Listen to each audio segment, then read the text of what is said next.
Playing video games one moment, handcuffed by SWAT team the next. A Las Vegas family recently went through what's called swatting. 13 investigative reporter Joe Bartels walks you through the terrifying ordeal the family says they will never forget.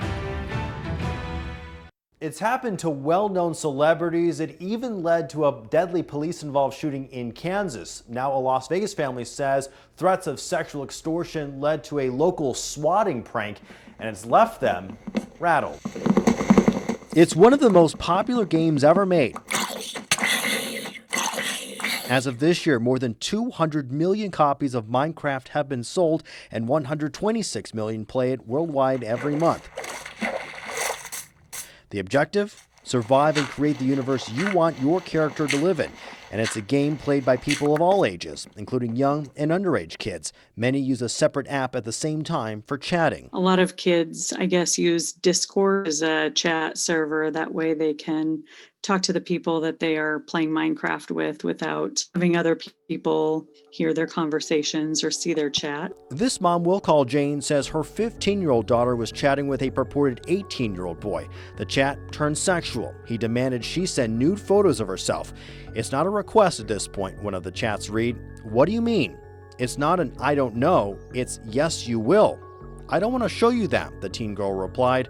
More chats indicated there would be consequences if she didn't comply. Well, she had came to me and she said that she had been threatened with swatting. Kansas City police raced to the Wichita, Kansas address. Swatting is a very real danger. In 2017, a video game dispute over an online bet sent a SWAT team to a Wichita, Kansas man's house. Police shot and killed him after they believed he was reaching for his waistband. He was unarmed. The pranksters faked a phone call for help, which sent real first responders to the scene. Similar swatting attempts took place with the likes of Justin Bieber and Ashton Kutcher. Jane's daughter was terrified it was going to happen to her. When the guy on the other end revealed he knew the family's real Las Vegas address, Jane says she called the Las Vegas police, but was surprised by the reaction. I was told that that wasn't enough information to make a report, that it was vague, and that it's not a crime for someone to know your address. Jane says police didn't take a report. 9 days later, on July 29th, another surprise. We were sitting around our house, and my boyfriend came out of the bedroom and said, hey, I think that I heard police activity telling someone to put their hands up outside. Jane and her daughter went outside and came face to face with Las Vegas police staged outside their home. They had their rifles pointed at us, their weapons pointed at us. And my boyfriend, yes, you in the red shirt, put your hands up.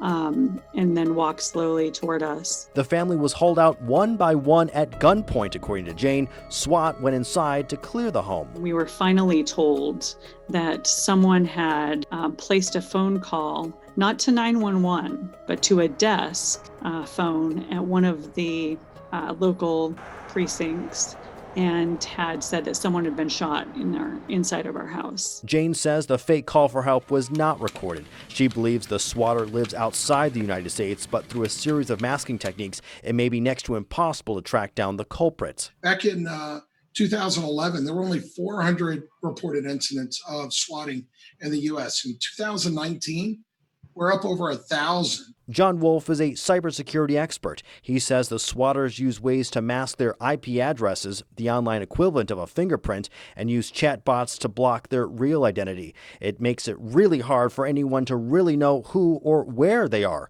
The dark web is a breeding ground for like-minded individuals to do their deeds. And, sometimes there are people who don't necessarily know how to do it, and they go to these forums, and you can actually hire somebody to do it for you if you don't have the technical capability.